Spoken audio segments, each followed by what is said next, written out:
on the PS4, and then it also has the option as you can see here that you can run the jar files from the disk, and you can also access the sandbox file system. So that's all included in this version, but again, I think most people will just use the Labs ISO because that's the one that will just automatically run the jailbreak. So that has all been included there in this release. So we have a good update there with a new improved version. Another thing to mention here is that if you haven't loaded a Blu-ray on your console before, it will require a connection to the internet to activate the Blu-ray playback feature. I believe it's just to enable some video codecs. So you just need to reconnect your console to the internet just for about a minute or two. You can make sure that automatic downloads are disabled in your system settings. And then all you gotta do is just reconnect to the network just for a few seconds and then load the Blu-ray disc, which should then allow it to load. You may also get a message here saying, do you want to enable this like BD Live feature? Blu-ray Live I just normally say yes, and then you are up and running with the disc. And once the disc is loaded, you can then go ahead and disable your network connection. Again, if you're wanting to keep your console offline for this, and you only have to do that the first time you load a Blu-ray disc. Once it's active, you can remain offline. And you'll be able to load the disc as many more times as you like. So that's all you gotta do there. Not too much of a big deal. You also need to make sure HDCP is enabled in your system settings. It should be by default, but I know, like people that record their screens with capture normally disable HDCP so that they can record. In that case, you'll need to put it back on to run the Blu-ray disc. Now, I'm also seeing reports of people getting disc errors when loading the Blu-ray or it's showing up as an unformatted disc.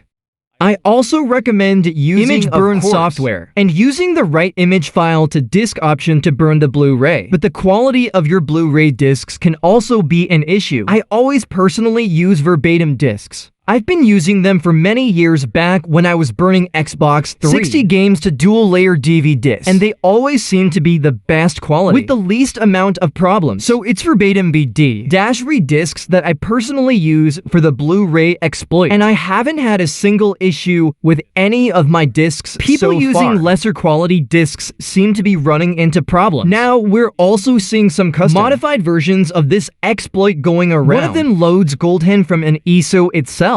So you don't need a USB drive to load the payload, or copy the payload for the first time. Now, it does seem maybe a little bit unnecessary, because the whole point of the USB drive is mainly so that you can update the payload easily with like a new GoldHEN release whenever it comes out, and you don't have to load the payload from the USB drive every time, since the payload is copied from the USB to the hard drive at launch. So that the next time you want to load the exploit from the Blu-ray disc, the USB drive is no longer required. But if you want to update the payload, then you can put the payload on the USB, and it will update it on the hard drive. That is the whole point of the USB. So having the GoldHEN permanently burned to the disc, it's fine, but then if you want to update it, you have to reburn the disc. So personally think using the USB drive makes more sense. Obviously, if you don't have a USB drive, using one of those modified ISOs is another option there. So that's what's been going on with the Blu-ray exploit. But in other news, we're also seeing progress with the LabsCore project from This project uses the old MasterCore exploits by Macaulay. It uses a PlayStation to game, Shadow King, to load PlayStation to L files from a USB or over the network. So LabsCore uses the exploit to load the kernel to jailbreak up to firmware 12.02. So I had a whole segment planned here for the improvements that have been made to this exploit. But just as I was finishing up this video, it literally got a public release only 23 minutes ago. At the time that I'm actually recording this has just come out, so as we can see here, it now supports firmware's 9.0 right the way up to 11.0. For now, higher firmwares are on the to-do list up to 12.02. It looks like 12.02 will eventually get support. 12.50 and 12.52 Dealing Turtle saying revert your console or sell your console if you're on those higher firmwares, because it will not work on those. And PS5 is also on the to-do list, because the MasterCore exploit does work on the PlayStation 5 as well, up to a certain point, so that is also available. So if we take a look here at this initial release, we have LabsCore version 1.00.zip. So if we go ahead and open this, we've got the L files for each firmware. So you just select whichever firmware version your console's on, and you just use that L file. You also need the modified save file that actually loads the exploit, which is from Macaulay. And there has been test versions released from 7.0 up to 12.0 because the initial version only worked up to 10.71. So there are more save files out there. To load these ELF files, I recommend using the USB loader because I think it's easier than using the network loader, where you have to send the ELF files over the network. Better to load them from a USB drive. I've tested the 10.0 version by reverting my PS4 with a retail copy of the game and using the USB loader by creating an ELF folder on the root of a USB drive and adding the ELF file inside. And also adding the GoldHEN payload to the root of the USB. With the USB loader save file installed, I can load up the game and restore the save, which then executes the loader. I just select the labs ELF file and it then executes the exploit. A few seconds later, we get a pp-pwned message on screen, which is a bit of a throwback to the old pp-pwn. And then we get GoldHEN loading. And as you can see, we now have the PS4 successfully jailbroken using this exploit. So we can now use a PlayStation to game as well to jailbreak our PS4s, providing that you have a licensed copy of the game. Okay, Shadow King on your console. Now it's time for the Louis exploit to get some attention. There have been a few updates. I know some people are probably thinking, what's the point in the Louis exploit? Now that we have the Blu-ray exploit, but the Louis exploit still remains unpatched as a user-linked exploit all the way up to the latest firmware on the PS4, which means PS5. It's still good to get your hands on one of these Japanese games for potentially future jailbreaks that might come out for the PS4, as well as being able to load jailbreaks on higher firmware with the PS5 as well. Above 7.61, still definitely a handy thing to have. So another new game has been officially supported, Mikagami Samika.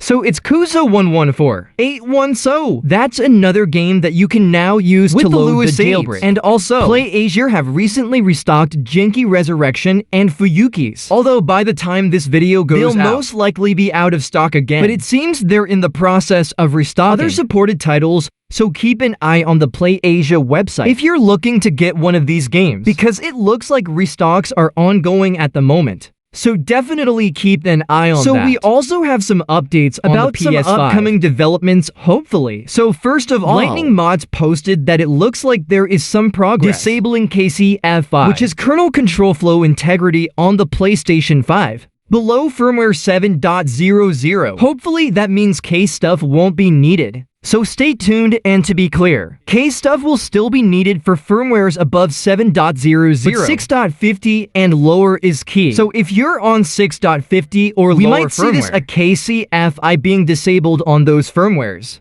which might allow for us to be able to do more stuff on those consoles, things that we might not have been able to do so far with K-stuff. So that's something that we can hopefully look forward to. Now, in addition to that, Zico has also been posting some not-so-cryptic stuff. So he first of all said that if my friend Flats does not die in a plane crash today, expect some cool stuff from him in the following days. And then beyond that, he also posted soon, ... with a big hen to 0.0 picture here. So definitely teasing Hen to 0.0 release hopefully sometime soon.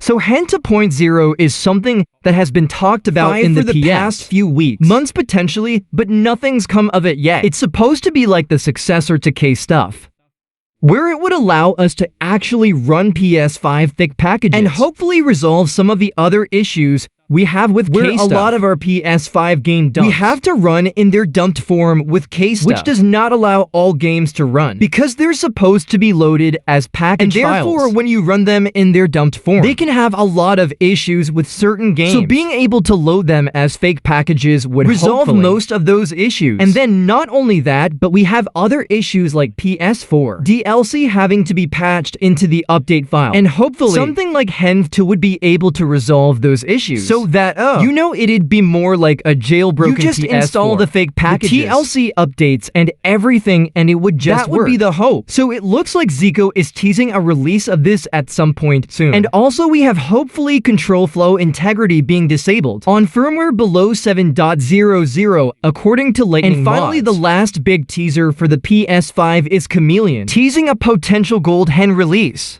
He says it's Gold Chicken for ... 5 PS5, of course. And when somebody asked him, when could we see a release of a PS5 version he says GoldHEN? As soon as Flats releases the PS5 fake package. So the fake package method again being basically HEN v2. As soon as we get HEN v2 and we're able to load PS5 fake we packages, may also see a release of GoldHEN for the PS5. So there's certainly some exciting stuff on the horizon for the PS5 coming up anyway. That's gonna do it for this update. Hope you guys enjoyed this one or found the information useful. If you did, please leave a like and subscribe, and as always, see you guys